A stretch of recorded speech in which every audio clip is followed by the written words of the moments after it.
Red here, and today I'll be unboxing the Native Instruments Komplete A61 keyboard controller. So this video is just a straightforward, simple unboxing, and I'm not going to waste any time talking about anything like technical specs or price or anything else that you can already look up on the web. Instead, I'm just going to focus on two particular things for this video. First is my initial impressions of everything as I'm unboxing it, as I'm setting it up, and as I'm using the keyboard for the first time. And second is if this keyboard controller addresses all the issues that I'm currently having, and I'll explain all that in detail. And with all that being said, let's get started with unboxing. So I've been using Native Instruments Komplete for quite some time, and while the Komplete Control plugin does a great job categorizing the entire library of sounds, right now I have no way of previewing sounds other than loading up each one individually, trying it, then loading another. It takes about 10 to 15 whole seconds to load up one sound on my laptop, so sometimes I end up spending a few minutes just trying a handful of sounds, only to find out they're not what I'm looking for. I'm hoping that having a means of simultaneously previewing sounds as I'm browsing through the library will save me a ton of time, which in turn will lead to increased efficiency and productivity. And any additional benefits the keyboard has to offer are a nice plus. Okay, so after unpacking, this is pretty much what was in the box. Just the keyboard, USB cable, and the software. USB cable, pretty standard with the typical AB ports. It's about 5 feet or so. Comes with safety instructions. A special offer from Native Instruments for this. Maybe I'll give this a try. Some Native Instruments stickers, if you want to stick them on your laptop or your car, I guess. And lastly is this, the hardware serial, which I guess I'd have to register the keyboard in order to get the software and documentation. And lastly is the keyboard itself, and looks like they have some wrapping on the keys here. I'm just gonna take it off. And underneath the keys they actually put styrofoam here to keep the keys from moving. This is actually a good thing, actually. I'm glad they actually did that. This styrofoam is actually packed pretty tight in these at these ends here. Okay, everything's out of the box. Now it's time to plug it in and set it up. So here's my current setup. I'm currently using an M-Audio Keystation 88, and I'm just going to unplug the two cables. I have a USB and a damper pedal attached to the Keystation right now. I'm just going to unplug the two cables, move the Keystation out, put the A61 in place, plug the two cables into the A61, and we'll go from there.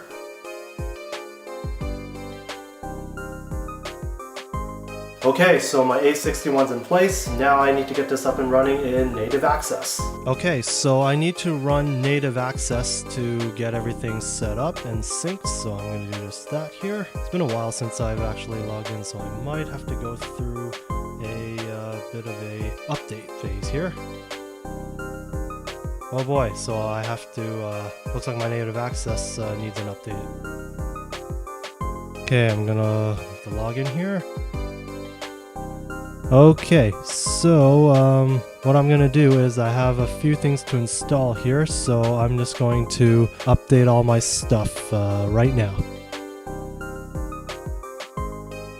Okay, so it looks like I'm done updating my software, so now I'm gonna try adding the controller serial. So I believe I go to add a serial, and let me type it in here.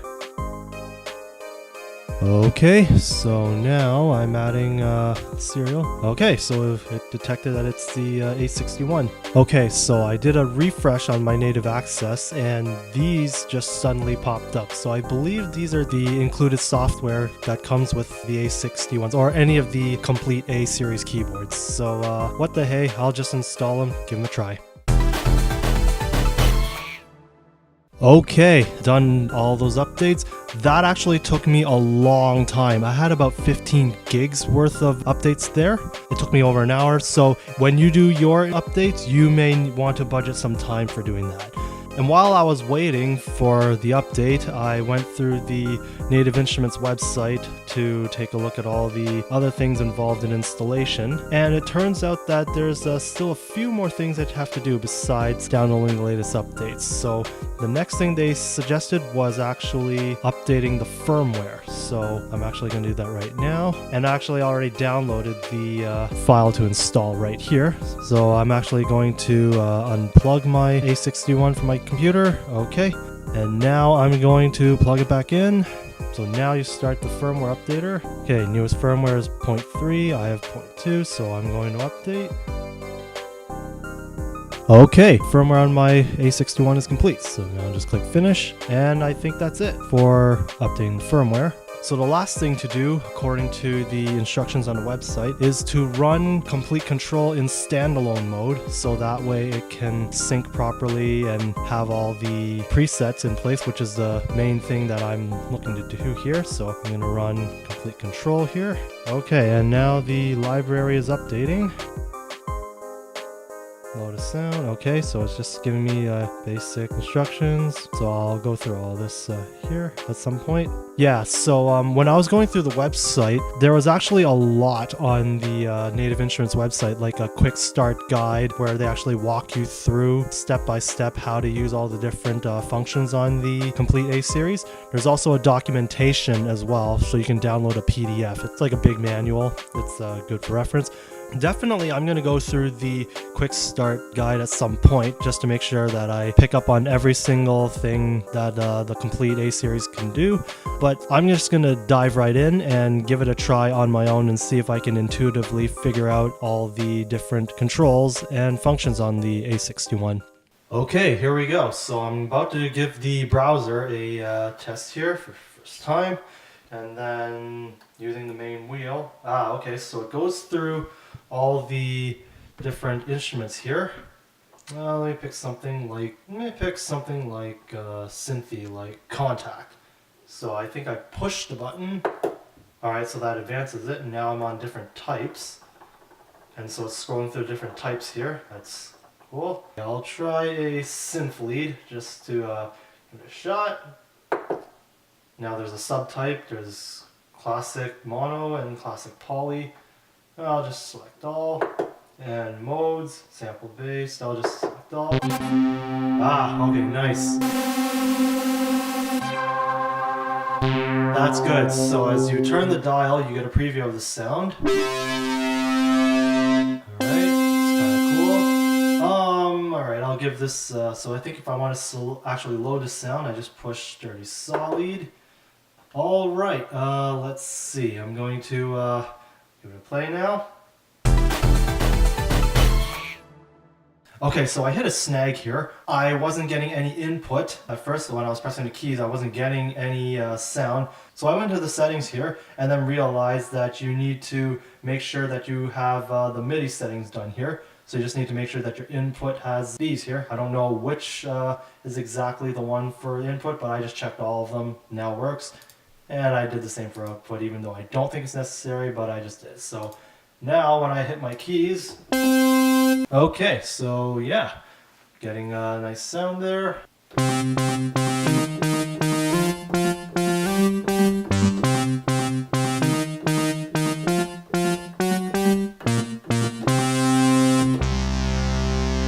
Alright, so I got a little bit of a playing action there. Alright, let me try a different sound. So I guess if I want to go back, let me see if this works. So if I push back, okay, nope. So I need to press browser and then, yes, so if I just push back, it'll take me back to all the products. So let me see, let me try something with, something like polyphonic. Let me try, let's see. Prism, okay, I'll give Prism a try. Let me try a synth pad since I like pads. And, okay, subtype, let me just select all. Modes, I'll just select all. Let me see what I got. Alright, so nice. I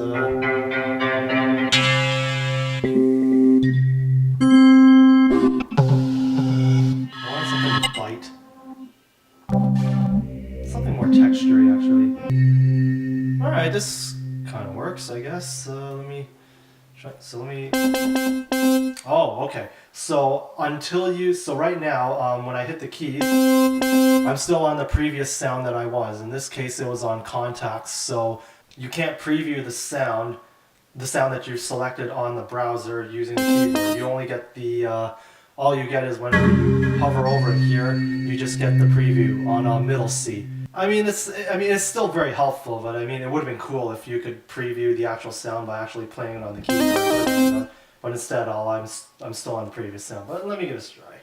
So I select, and then by pressing the button here, takes time to load. I guess that's where the preview comes in handy. All right, so now Prism is up.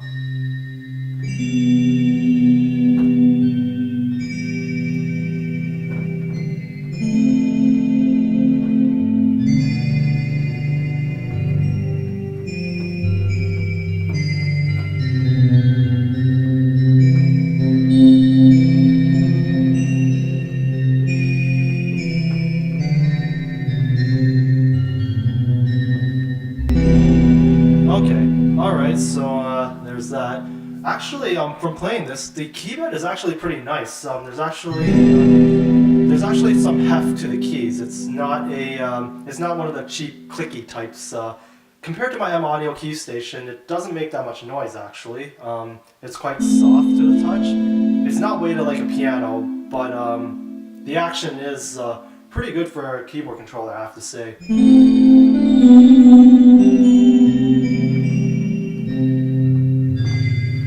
Alright, so let me try something else here. Let me try Soundscape. So I think if I just browser.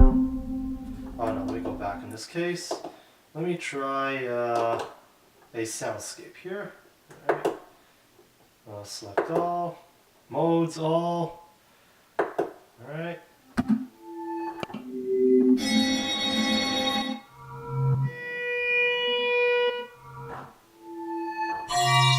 Wow, okay, that's kind of harsh.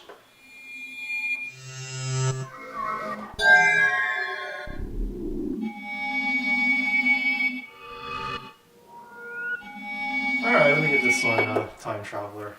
Time Travel is cool. Okay, let's give this a try. Oh, that's creepy.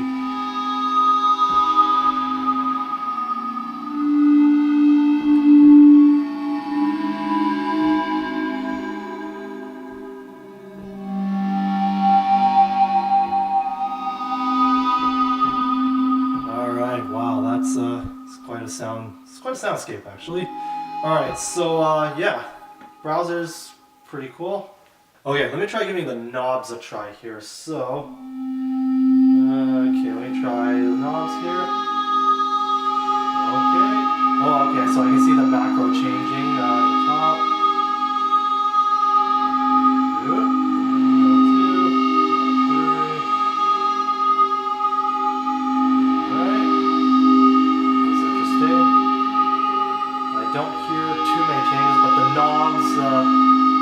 But you do see the changes on the parameters. As I turn the knob, I do see the parameter changing. And I can also see it on screen as well. They're all pretty mapped. Oh yeah. Oh yeah, baby. That's pretty badass there. So yeah, right off the bat, I can easily select sounds just using the keyboard from the browser function, but more importantly is I'm able to preview all the sounds. Yeah, it's pretty handy to be able to do that all with one knob. And you can see all the changes happening on this tiny screen here. In my opinion, it's really tiny. It works fine, it's intuitive enough, and this is actually one of the things that I was curious about when purchasing this keyboard, because the S-Series keyboards and Machine Studio, as well as the latest machine I believe, they have nice big graphical display screens, really nice actually, and they display tons of information. They're really big and make everything easy to read. In my opinion, it's really tiny, but it still does the job. I think it still could be like wider or slightly bigger, because I'm noticing some of the text on some of the parameters here, they're getting like cut off here. So even just like having it like double the width would have been really helpful, in my opinion. This still does a job. I mean, you can still easily work with it, and most of the time I'm actually looking at the screen itself while using the knob here, so yeah, does the job, I guess. Okay, so now I'm going to try the scale and the ARP functions, and for this I tend to prefer using a piano sound, so let me just pull that up using the browser here. I'm going back. Products, let me pull up Vienna Concert Grand, that's a good one.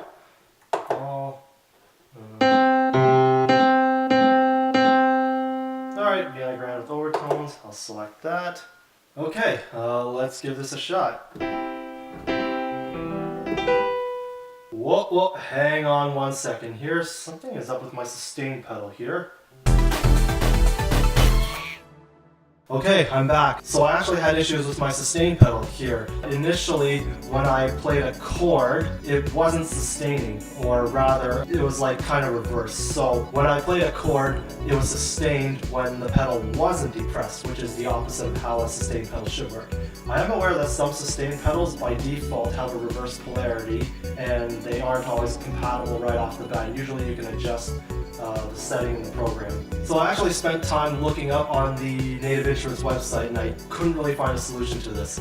Apparently the S-Series keyboard, you can change settings for the pedal. Or at least I believe there would be, since there were more detailed instructions in the S-Series manual, but there wasn't anything of that sort in the A-Series manual. It made it sound like it was just plug and play. There's no settings here in Komplete that you can change any of the settings on for the pedal. So what I ended up doing was I got a different sustain pedal, and now it's finally working the way it should. So when I play a solid chord now while holding down the pedal, and then when I let go of the pedal, it no longer sounds. And that's the way it should be. So now I can actually play real piano lines.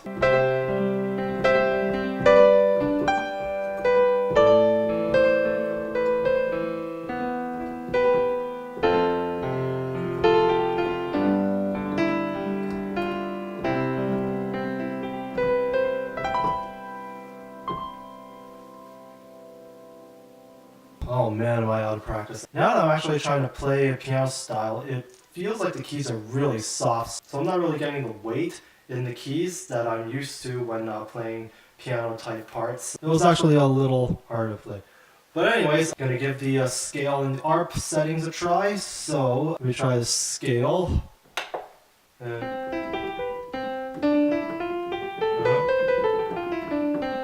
Alright, so I'm going to give these scale settings a try.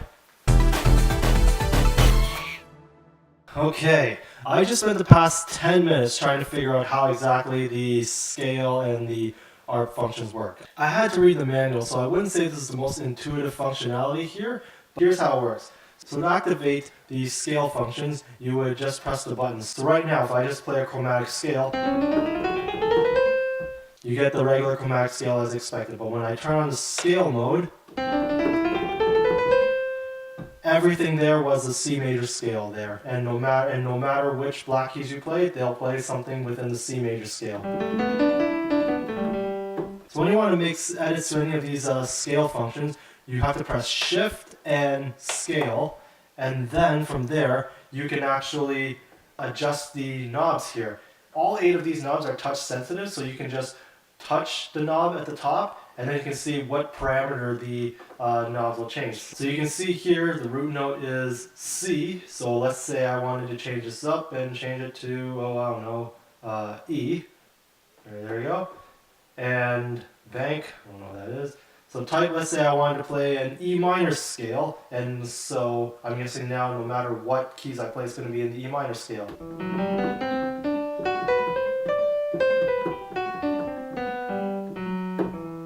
Okay, so there you go. I played all black keys and they were all within the E minor scale. And then I guess if I ever wanted to turn it off, I just click the scale button and then it's back to chromatic. There you go. So another setting here is chord mode. So when I turn this on,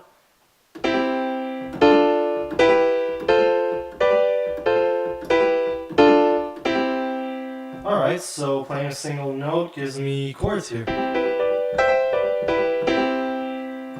I guess that could be handy in some way. Okay, I'm going to try giving the ARP functionality a test here. So I'm going to turn off scale, turn on ARP. Okay, so I got to repeat a note if I play a chord. Okay, so I got a broken chord arpeggio, kind of expected. So now if I click Shift to change all the parameters, let's see what I got. Main mode ARP, note repeat. Okay, let's try it.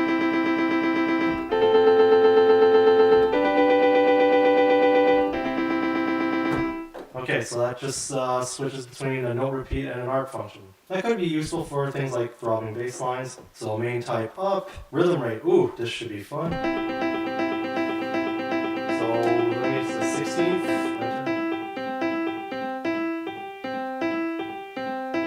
Okay.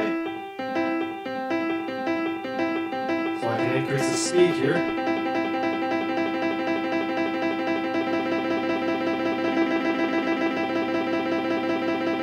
Ooh, this is nice. It sounds almost chiptune-ish here. Okay, I guess that could be handy. Rhythm sequence. Ah, okay, so there's different preset sequences here. Alright, let's go. Swing. Ooh, that could be useful.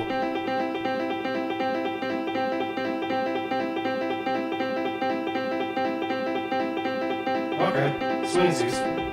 And there's also octaves, dynamic, and gate. Not sure what those are, but okay, cool to have that functionality. Yeah, I guess I can see these being handy tools to have.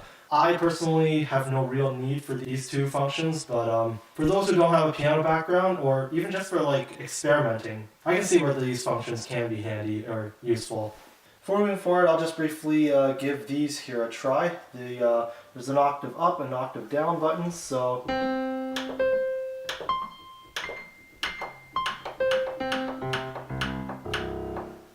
Okay, so these work as expected. If I push both at the same time... Good, it takes me back to middle C. That's the way it should work.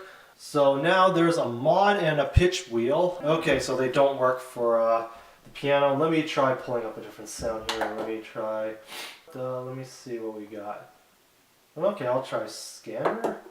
And let's see.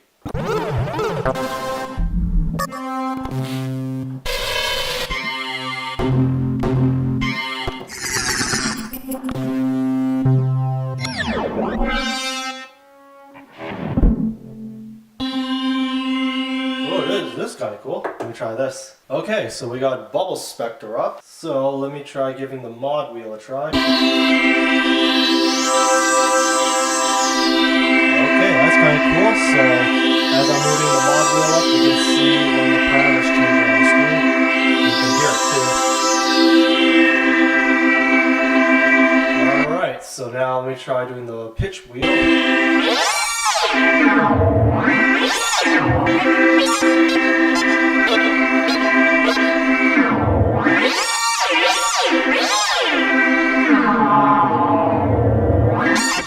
Okay, that is pretty cool. The wheels themselves, they're actually very smooth, and they're actually quite heavy, especially the pitch wheel. I actually have to push quite a bit for this pitch wheel, which is good. You never want to have anything flimsy or loose. You like to have a good smooth motion when using these wheels. It's actually nice hefty wheels. And on the octave keys, there's also a fixed velocity and a key mode. So according to the manual, the fixed velocity just sets the velocity of any key at 127, which is almost maximum. Max is 128. And the key mode, according to the manual, is for machine. It switches between key mode and playing groups. So if you use machine, that's what that key does. You just need to hold shift and push the octave up key. Personally, I don't use machine. I gave it a try. It wasn't my thing, so I guess I won't be making use of it. As for the keyboard itself, I wouldn't say it's light, but it's not heavy. It's light compared to my M-Audio key station, but I wouldn't say that it's cheap and plasticky. If I were to gig with this, I'd still have to be careful with it in transport or making sure I don't bump into it. The finish is quite smooth, actually. You can kind of hear it's hollow in certain places, so I wouldn't say it's built like a tank, but it's not flimsy. It's actually a decent build. It's kind of expected at this price point, actually. Okay, the last thing I'm going to do is I'm actually going to tackle the transport buttons and see how they go in my DAW. Okay, so I have my DAW Ableton Live up now, and according to the Native Instruments site, there's one more thing to set up to get the controller working with Ableton Live here. And all these instructions can be found on the website. So here we go, going to Preferences, and going to... Okay, so I did some digging and it turns out the transport controls only work for Ableton Live version 10 and up. And unfortunately I only have version 9, so my DAW is outdated and so I can't use these transport controls. But it still is possible to use this as a MIDI controller. So all you need to do is make sure that input here and output are selected here, and unfortunately you won't find the control here, which is should be selected. And I checked all this stuff just to make sure everything works, and so let's give it a try as a MIDI controller. So what I'm gonna do is pull up a sound here.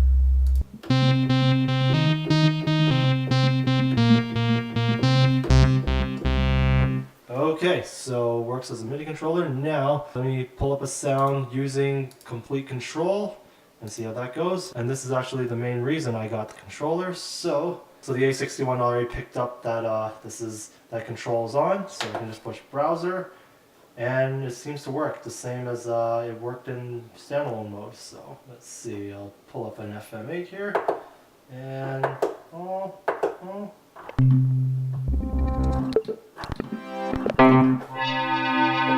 this is kind of cool.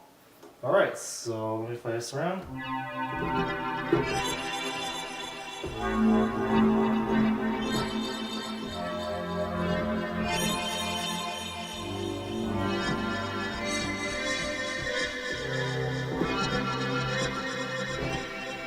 Oh, that's kind of interesting. Alright, let me try a different sound here. Ooh, that sounds badass. Let me give this a try.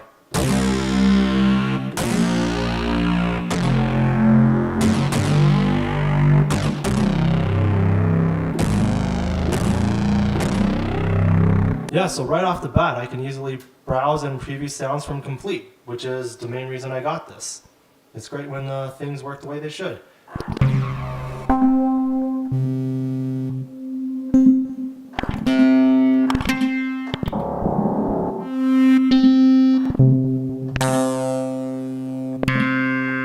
Give this one a try.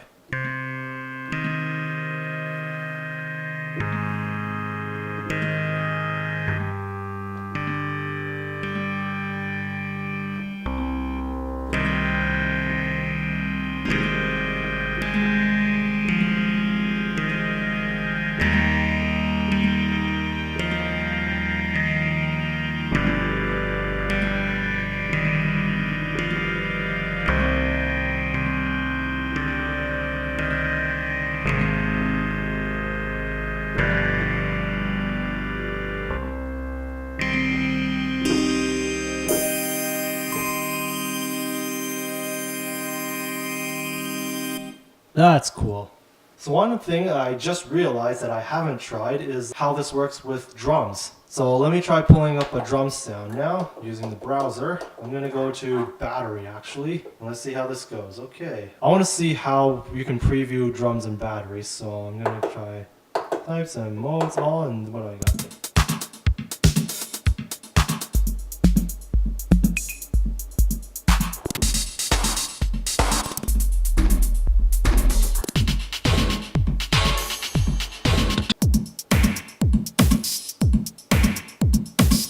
Nice, it gives you a preview of the kit.